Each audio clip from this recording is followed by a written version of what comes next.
Metro ದರ ಹೆಚ್ಚಳದ ವರದಿ ಇನ್ನೂ ಸೀಕ್ರೆಟ್ ಆಗೇ ಇದೆ. ದರ ಏರಿಕೆ ವರದಿ ಜಾರಿಯಾಗಿ 4 ತಿಂಗಳು ಕಳೆದಿದೆ. ತಜ್ಞರು ಸಮಿತಿ ವರದಿ ಬಹಿರಂಗಕ್ಕೆ ಮೀನಾಮೇಷವನ್ನು ಎಣಿಸ್ತಾ ಇದ್ದಾರೆ. ಬಿಎಂಆರ್ಸಿಎಲ್ ನಡೆಗೆ ಸಾರ್ವಜನಿಕರಿಂದ ತೀವ್ರ ಆಕ್ರೋಶ ವ್ಯಕ್ತವಾಗ್ತಾ ಇದೆ. ಕಳೆದ ತಿಂಗಳು ಬಿಜೆಪಿ ಸಂಸದರು ಬಿಎಂಆರ್ಸಿಎಲ್ಗೆ ಪತ್ರವನ್ನು ಬರೆದಿದ್ದಾರೆ. ಪರಿಷ್ಕೃತ ದರ ಏರಿಕೆ ವರದಿಯನ್ನ ವೆಬ್ಸೈಟ್ನಲ್ಲಿ ಹಾಕಬೇಕು, ಸಾರ್ವಜನಿಕರಿಗೆ ಬಿಡುಗಡೆ ಮಾಡುವಂತೆ ಕೋರಿದ್ರು. ಪಾರದರ್ಶಕತೆ ಕಾಪಾಡಿಕೊಳ್ಳೋದಕ್ಕೆ ಹಿಂದೇಟು ಯಾಕೆ ಹಾಕ್ತಾ ಇದ್ದಾರೆ ಅನ್ನೋದು ಪ್ರಶ್ನೆ. ಬಿಎಂಆರ್ಸಿಎಲ್ ತಪ್ಪು ಮುಚ್ಕೊಳ್ತಾ ಇದೆಯಾ ಅಂತ ಪ್ರಯಾಣಿಕ ಸಂಘ ಪ್ರಶ್ನಿಸ್ತಾ ಇದೆ. ಬಿಎಂಆರ್ಸಿಎಲ್ 71% ದರವನ್ನು ಹೆಚ್ಚಳ ಮಾಡಿತು. ಏಕ್ದಮ್ 71% ಹೆಚ್ಚಳ ಮಾಡಿದೆ. ಅದಕ್ಕೆ ಸಾರ್ವಜನಿಕ ವಲಯದಲ್ಲಿ ಸಾಕಷ್ಟು ಅಸಮಾಧಾನ, ಆಕ್ರೋಶ ವ್ಯಕ್ತವಾಗಿದೆ. ಒಂದು ವರದಿ ರೆಡಿ ಮಾಡ್ತಾರಲ್ಲ, ಆ ವರದಿಯನ್ನು ಬಹಿರಂಗಪಡಿಸಿ, ಸಾರ್ವಜನಿಕವಾಗಿ ಚರ್ಚೆ ಆಗಲಿ ಅಂತ ಹೇಳಿದ್ರು ಇಲ್ಲಿವರೆಗೂ ಅದ್ರ ಬಗ್ಗೆ ತಲೆ ಕೆಡಿಸ್ಕೊಂಡಿಲ್ಲ. ಯಾಕೆ ಅನ್ನೋದು ಪ್ರಶ್ನೆ. ನೋಡಿ, ಇನ್ನೂ ಸೀಕ್ರೆಟ್ ಆಗಿ ಇಟ್ಟಿದ್ದಾರೆ ಆ ಒಂದು ವರದಿಯನ್ನು.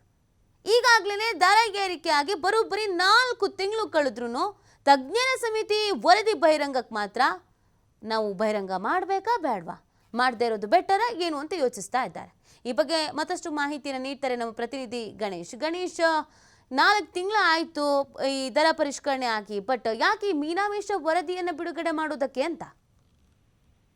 ಖಂಡಿತವಾಗ್ಲೂ ಅದು ಈಗ ಅದೇ ಪ್ರಶ್ನೆ ಈಗ ಸಾರ್ವಜನಿಕ ವಲಯದಿಂದ ಕೇಳಿ ಬರ್ತಾ ಇರುವಂತದ್ದು. ಮುಖ್ಯವಾಗಿ ಏನಂತಂದ್ರೆ 70% ದರವನ್ನ 4 ತಿಂಗಳ ಹಿಂದೆ ಬಿಎಂಆರ್ಸಿಎಲ್ ಏರಿಕೆಯನ್ನ ಮಾಡಿತ್ತು. ಜನಸಾಮಾನ್ಯರಿಂದ ಸಾಕಷ್ಟು ಆಕ್ರೋಶ ಕೂಡ ವ್ಯಕ್ತವಾಗಿತ್ತು. ಹಾಗಾಗಿ ಆ ಹಿನ್ನೆಲೆಯಲ್ಲಿ ಈಗ ಆ ವರದಿಯನ್ನ ಏನು ತಜ್ಞರ ಸಮಿತಿ ರಚನೆ ಮಾಡಿದ್ರಿ, ನಿವೃತ್ತ ನ್ಯಾಯಮೂರ್ತಿ ಅವರ ನೇತೃತ್ವದಲ್ಲಿ, ಹೈಕೋರ್ಟ್ ನ ನಿವೃತ್ತ ನ್ಯಾಯಮೂರ್ತಿ ಅವರ ನೇತೃತ್ವದಲ್ಲಿ ತಜ್ಞರ ಸಮಿತಿ ರಚನೆ ಆಗಿತ್ತು. ಅವರು ಕೊಟ್ಟಂತಹ ಶಿಫಾರಸು ಏನಿದೆ ಅಥವಾ ವರದಿ ಏನಿದೆ ಅದನ್ನ ಬಹಿರಂಗ ಮಾಡಿ ಅಂತ ಬಿಜೆಪಿ ಸಂಸದರೆಲ್ಲರೂ ಕೂಡ ಪತ್ರವನ್ನ ಸಲ್ಲಿಸಿದ್ರು. ಕಳೆದ ತಿಂಗಳೇ ಪತ್ರವನ್ನು ಸಲ್ಲಿಸಿದ್ರು ಕೂಡ ಇಲ್ಲಿವರೆಗೂ ಯಾವುದೇ ರೀತಿಯ ಪ್ರತಿಕ್ರಿಯೆಯನ್ನ ಅಥವಾ ಆ ವರದಿಯನ್ನ ಬಹಿರಂಗ ಮಾಡ್ಲಿಕ್ಕೆ ಬಿಎಂಆರ್ಸಿಎಲ್ ಆಡಳಿತ ವರ್ಗ ಹಿಂದೇಟು ಹಾಕ್ತಾ ಇದೆ.